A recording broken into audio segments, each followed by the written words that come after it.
Hello everyone, looking forward to seeing you in Chicago next week. So we're going to talk about marriage. So the Mishnah asks an important question if you're talking about marriage. What's it for? I mean, people would meet each other before there was a Torah. I'm sure you could imagine that. He meets her, let's say in the Harvard Library, and their eyes cross, and there's suddenly a feeling, and before you know it, they're together and they have children. So why change the system?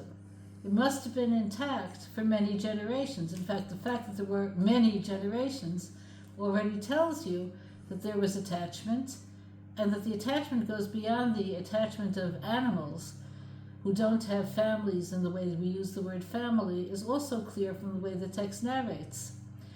So what's it for?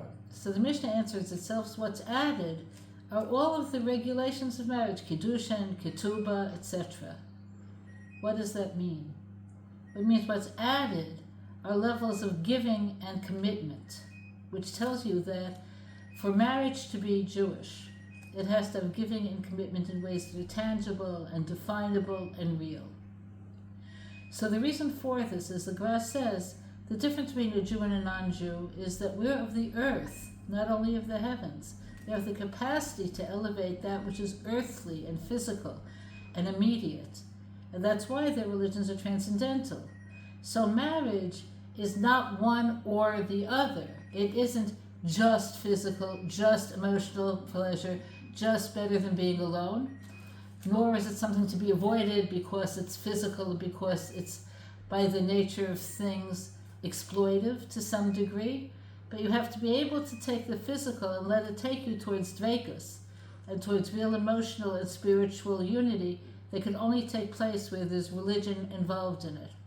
So we're going to be talking about what makes dveikus and what dveikus really is and what it has to do with marriage and what are the things that make marriage difficult.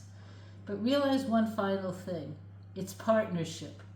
We're all in the world, men and women alike, to make ourselves into something, to take who we are on the inside, the pure point of that wants to hear Hashem and have a relationship. And when you're married, you work with each other, your partners, and each one gains from being in this partnership. How this will work, we're going to talk about, but just for right now and right here, learning to see marriage as a spiritual partnership using material components is what makes the difference between Jewish marriage, just living together, and marriage as an escape because it's better than nothing. Okay, that's it for right now.